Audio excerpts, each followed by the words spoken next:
It's June 24th, 2013. We're at TD Garden, and the Boston Bruins hold a one-goal lead in Game 6 of the Stanley Cup Final against the Chicago Blackhawks. The series seems destined for a Game 7.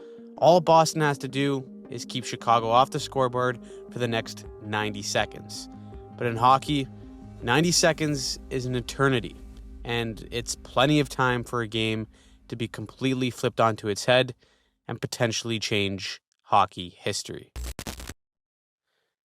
In 2013, it was a miracle that hockey fans even had an NHL season to enjoy. Before it could begin, the NHL faced its third lockout in 18 years.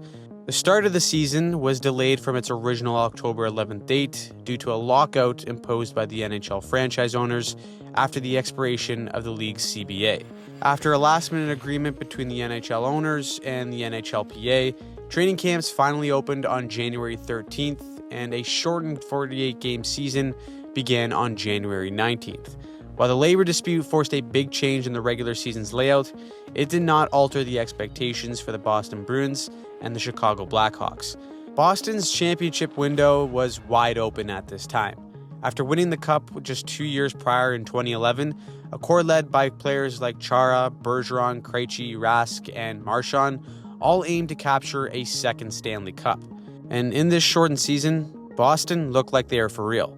They had a 26-9-4 record, and their offense started solid, averaging 2.9 goals per game, but all that faltered down the stretch, as they only managed to score 2 goals per game in the final 9 games in the season. Then, on April 15th, tragedy struck Boston when terrorists attacked the Boston Marathon. In their grief, the slogan "Boston Strong" resonated throughout the city and became a source of inspiration for the Bruins. Despite the city rallying behind them, Boston still struggled down the stretch and finished the regular season as the 4th seed in the Eastern Conference. Their first-round opponent would be the Toronto Maple Leafs, who entered this series as major underdogs. And after the first 4 games, it looked like Boston would make quick work of them, taking a 3-1 series lead. But then the Leafs clawed back. They won Games 5 and 6, and that set up Game 7 at TD Garden. With expectations weighing heavily on the Bruins, Toronto shocked Boston by taking a 4-1 lead midway through the third period. This was an utter disaster for a Bruins team built for a deep playoff run. But with 13 minutes left, there was still time for something miraculous. As Lucic looks to the front, gets it out front, a shot here, score! Across for Chara, he here with one here, save, rebound, and score! Bergeron with a high side, and score! Bruins have scored to tie the game! Now Marchand with it, hands it off, Bergeron a shot, rebound, chance in front, Sagan is there, puck comes free, score! Patrice Bergeron! With Patrice Bergeron playing hero, Boston scored 4 unanswered goals to complete one of the greatest comebacks in NHL history. The Bruins seemed capable of overcoming anything after that, and in round 2 they made quick work of the Rangers in 5 games and then faced Sidney Crosby and the Pittsburgh Penguins. The Penguins had the league's top offense that season, but Boston put on a defensive clinic, allowing just 2 goals throughout the entire series. This clearly frustrated the Penguins superstars, with Boston holding both Crosby and Evgeny Malkin pointless en route to a 4-game sweep. Boston made a statement in that series showing that they could frustrate even the best players in the world as they advanced to the Stanley Cup Final. Their opponent was a Chicago Blackhawks team determined to repeat their past success. While the Bruins were looking for their second cup in 3 seasons, the Blackhawks sought their second in 4 years after being just 3 years removed from their 2010 victory. Despite back-to-back first-round exits in 2011 and 2012, the Hawks still had sky-high expectations in 2013. That's because much of their cup-winning core still remained intact. Players like Patrick Kane, Jonathan Toews, Miriam Hossa, and Duncan Keith all still remained with the team and were looking to follow up on their success. The Blackhawks, right out of the gate, blew the expectations out of the water. Chicago set an NHL record for the most games to start a season without a regulation loss, going 21-0-3. Riding the wave of an historic start, coupled with the league's best goals against average and second highest offense, Chicago easily cruised through their President Trophy winning regular season with a record of 36-7-5. After breezing past the Minnesota Wild in 5 games in round 1, Chicago faced the Detroit Red Wings in round 2. The Red Wings took control, and it looked like the Blackhawks' dominant season would come to an unceremonious end as they fell behind 3-1 in the series.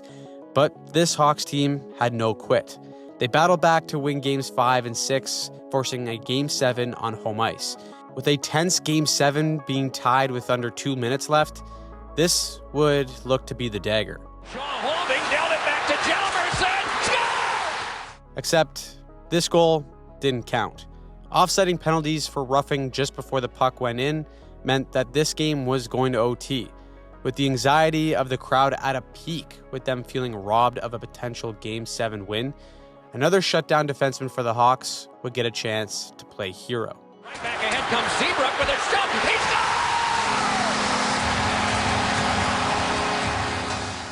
With Chicago narrowly beating Detroit, Chicago's toughest challenge awaited them in the conference finals, and their opponent was the defending Cup champs in the LA Kings. With every game being within 1 or 2 goals in this series, somehow the Blackhawks found a way to come out on top and take a 3-1 series lead. In a Game 5 that went back and forth between these two juggernauts of the West, overtime was expected, and this is when the Blackhawks' best would love to show up. Bickle, they force a turnover. Here's Taves and Kane. 2-on-1, hustling back is going up a shot. Score! Patrick Kane in overtime! As Patrick Kane broke the hearts of Kings fans, it meant that for the first time since 1979, 2 original 6 teams would face off in the Stanley Cup final. And right away, Game 1 between these 2 teams didn't disappoint.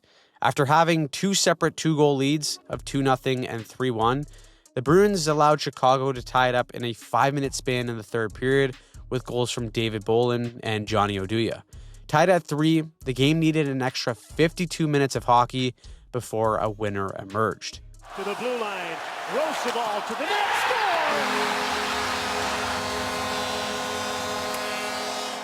It took 63 shots to finally beat a dialed-in Tuukka Rask on a double deflection. Chicago carried that momentum into Game 2, outshooting Boston 19-4 in the first period, but Rask was the X factor, and he kept Boston in the game, stopping 33 of 34 shots. This time, Boston found their own OT magic.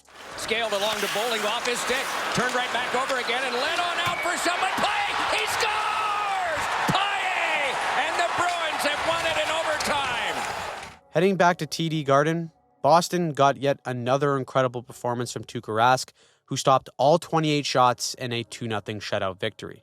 After only 12 goals were scored in the first 3 games of this series, Game 4 saw 11 goals, including another OT winner from Brent Seabrook, to tie this series up at 2.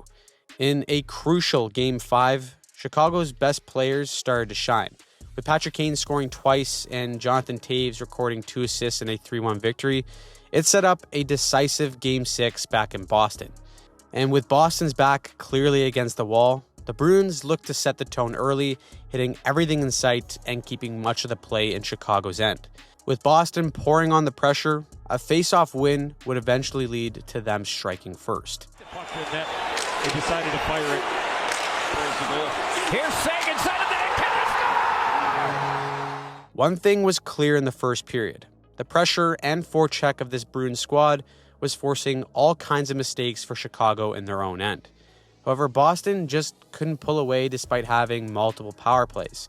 And with the face-off being just outside of Chicago's zone at the tail end of a penalty kill, they decided to put out their 2 best players in Patrick Kane and Jonathan Taves for the face-off. As Boston wins it back, Captain Zdeno Chara is put in an awkward spot. With Michael Roosevelt stepping up and making a beautiful aggressive play, that brings Chicago's most dangerous weapons. Skaden is able to shoot it down. One of 8 Blackhawks on the championship team. Ahead comes another Jonathan Taves. He scores! Taves! It's tied! Both teams traded chances and close calls in the second period. However, heading into the third, it felt like the next goal would be the winner. Knowing that they had little margin for error, both teams played cautiously. And as the third period wore on, Boston controlled the pace, generating multiple rush chances and forcing huge stops from Corey Crawford. But finally, the Bruins' forecheck would pay off. Krejci has Lucic in front, swinging at it. There's Lucic.